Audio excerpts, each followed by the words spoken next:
بسم اللہ الرحمن الرحیم۔ السلام علیکم ورحمۃ اللہ وبرکاتہ۔ مشاہدین کرام، آپ لوگوں کا ہمارے یوٹیوب چینل میں پھر سے خوش آمدید۔ ہمارا درس غیر منصرف کے اسباب پر چل رہا تھا، جس میں سے ہم نے عدل، وصف، تانیث، معرفہ و جمع کے متعلق ہمارا درس ہو چکا۔ آج انشاءاللہ العظیم جمع اور ترکیب کے متعلق ہمارا درس ہوگا کہ کسی بھی کلمے کے غیر منصرف ہونے کے لیے جو 9 اسباب ذکر کیے جاتے ہیں، اس میں سے ایک سبب جمع ہے۔ جمع سے مراد کیا ہے؟ جمع منتہی الجموع ہے، یعنی ایسی جمع تکسیر کہ اس کے بعد اب جمع تکسیر نہ آئے۔ تو اس کے لیے نحویوں نے 2 وزن متعین کیا ہے، ایک وزن ہے مفاعلو، دوسرا وزن ہے مفاعیلو۔ جمع منتہی الجموع کی یہ 2 وزن ہیں۔ اگر ان کے وزن پہ کلمات آ رہے ہیں تو کلمہ غیر منصرف ہوگا، مفاعلو یا مفاعلو کے وزن پر۔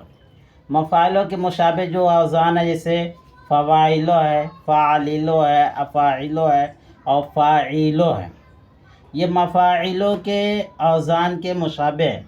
اور اسی طریقے سے مفاعلو کے اوزان کے مشابہ فواعلو یا فاعلیلو یا افاعیلو ہے۔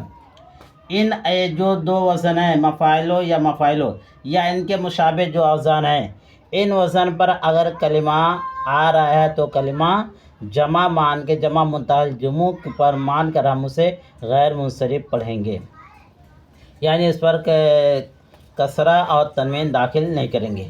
مفاعلوں کے وزن پر آنے والے کلمہ جیسے آپ بورڈ پر دیکھ پا رہے ہوں گے، ایک مثال یہاں لکھی ہے مدارسو، مساجدو، اور اسی طریقے سے مقابرو، منابرو۔ اور اسی طریقے سے اس کے جو مشابہ وزن ہے فاعللو ہے، اس کے وزن پر آنے والے کلمہ جیسے دراہمو، عساکرو، اور اسی طریقے سے فاعلو کے وزن پر حدائقو، مسائلو۔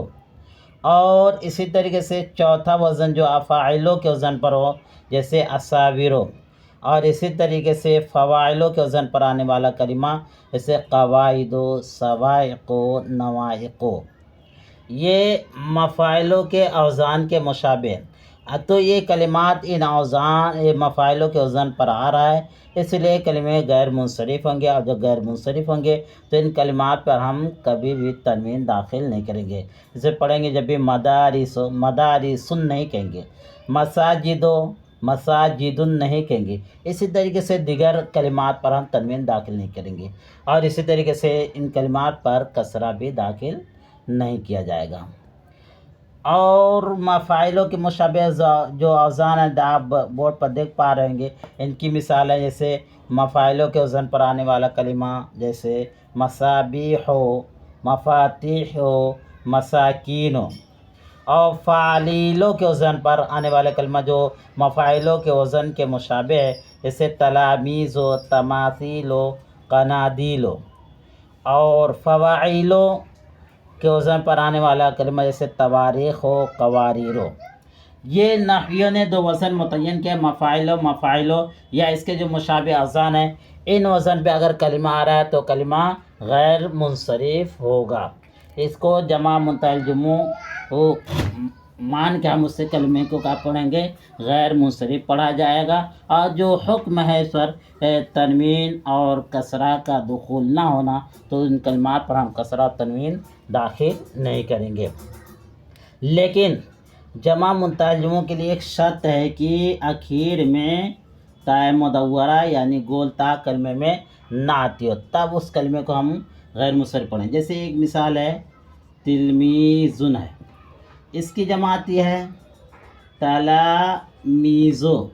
یہ کلمہ کیا غیر منصرف ہے، کیوں ہے؟ اس لیے کہ فعلیلو کے وزن پر آ رہا ہے، اس لیے غیر منصرف ہے تلامیذ۔ اور ایک اسی طرح لائی جاتی ہے تلامیذتن، تلامیذتن آتی ہے، تو یہ اخیر میں گول تا آ رہی ہے، اس لیے کلمہ کیا ہوگا؟ منصرف ہوگا۔ یعنی جمع منتہی الجموع کو غیر منصرف بننے کے لیے ضروری ہے کہ آخر میں گول تا نہ آتی ہو۔ اسی طریقے سے ملکن، معنی ہوتا ہے فرشتہ، اس کی جمع کیا آتی ہے؟ ملائکتن ہے، مفاعلوں کے وزن پہ ہے، مفاعلوں کے وزن پر آ رہا ہے، لیکن آخر میں گولتا مفاعلوں کے وزن پر آ رہا ہے، لیکن آخر میں کیا آ رہی ہے؟ گولتا آ رہی ہے، اس لیے کلمہ کیا ہے؟ منصرف ہے، غیر منصرف ملائکہ کو نہیں پڑھیں گے۔ تو اس کلمے جمع میں ایک شرط ہے کہ آخر میں گولتا نہ آتے، اس لیے کلمہ غیر منصرف ہوگا۔ اگر گولتا آ رہی ہے تو کلمہ کیا ہوگا؟ منصرف ہوگا۔ امید ہے کہ آپ لوگوں نے جمع کے متعلق بحث اس درس کو سمجھ لیا ہوگا۔ آگے دوسرے بحث ہے ترکیب یعنی کلمے کے غیر منصرف ہونے کے لیے جو سبب بیان کیا جاتا ہے، 7واں سبب ترکیب ہے۔ ترکیب کسے کہتے ہیں؟ ترکیب کہتے ہیں دو یا دو سے زائد کلموں کو جمع کر دینا۔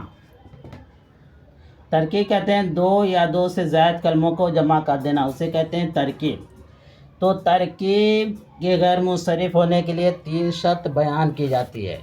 پہلی شرط کیا ہے بیان کی جاتی ہے کہ اگر 2 کلمے کو ملایا گیا ہو تو اس کے لیے پہلی شرط کیا؟ علم ہو، اور دوسری شرط یہ بیان کی جاتی ہے کہ اضافت نہ پائی جاتی ہو، اور اسی طریقے سے تیسری شرط کیا ہے؟ اسناد نہ ہو۔ تو ترکیب 2 کلمے ملائے گئے ہوں تو اس کے لیے 3 شرط بیان کی جاتی ہے، وہ کلمہ کیا ہو گیا؟ علم ہو گیا ہو۔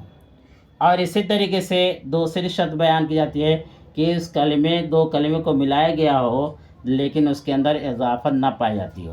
اور تیسری شرط جو بیان کی جاتی ہے اسناد نہ ہو، یعنی 2 کلمے کو ملا دے گا تو اس میں اسناد۔ یہ 3 شرط بیان کی جاتی ہے۔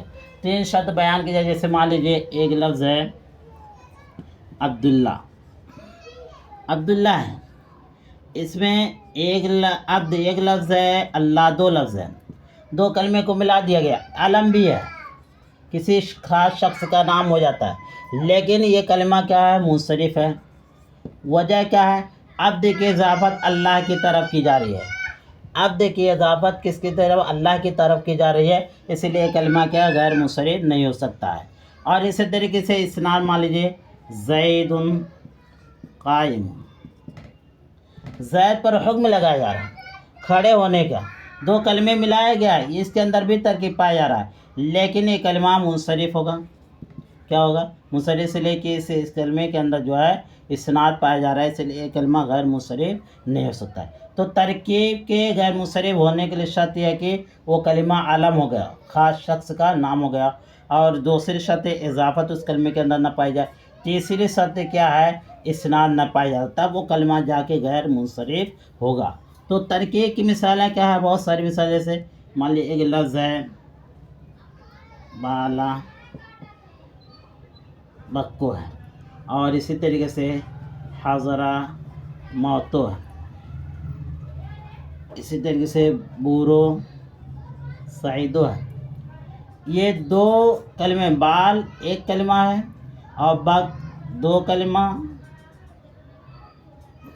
اور حضرہ ایک کلمہ، موت ایک کلمہ، بور ایک، سعید ایک، یعنی یہ 2 کلمے ملائے گئے۔ تو جب ہم دیکھ رہے ہیں تو بال کی اضافت بک کی طرف نہیں کی جا رہی ہے، اور نہ ہی اس کے اندر اسناد حکم میں پایا جا رہا ہے۔ اسی طریقے سے حضرہ موتو، حضرہ کی اضافت موت کی طرف نہیں کی جا رہی ہے۔ اسی طریقے سے بور و سعید جو ہے اس کی بھی اضافت سعید کی طرف نہیں کی جا رہی ہے۔ تو یہ کلمہ کیا ہوں گے؟ سارے کلمے کیا ہوں گے؟ غیر منصرف ہوئیں گے، منصرف نہیں ہو سکتے، اس لیے کہ جو شرط پائی جا رہی ہے علم ہے، اضافت نہیں پائی گئی ہے، اور نہ اسناد پایا جا رہا ہے، اس لیے کلمہ غیر منصرف ہے۔ تو امید ہے کہ آپ لوگوں نے جمع اور ترکیب کے بارے میں پڑھ لیا ہے، آپ لوگوں نے مشاہدہ کر لیا۔ امید ہے کہ آپ لوگوں کو جانکاری حاصل ہوئی ہوگی۔ اگر جانکاری حاصل ہے تو ہمیں اپنی دعاؤں میں یاد کریں انشاءاللہ. پھر تب تک کے لیے اللہ حافظ. انشاءاللہ پھر اگلے درس میں نئے درس کے ساتھ ہم آپ سے ملاقات کرتے ہیں. السلام علیکم.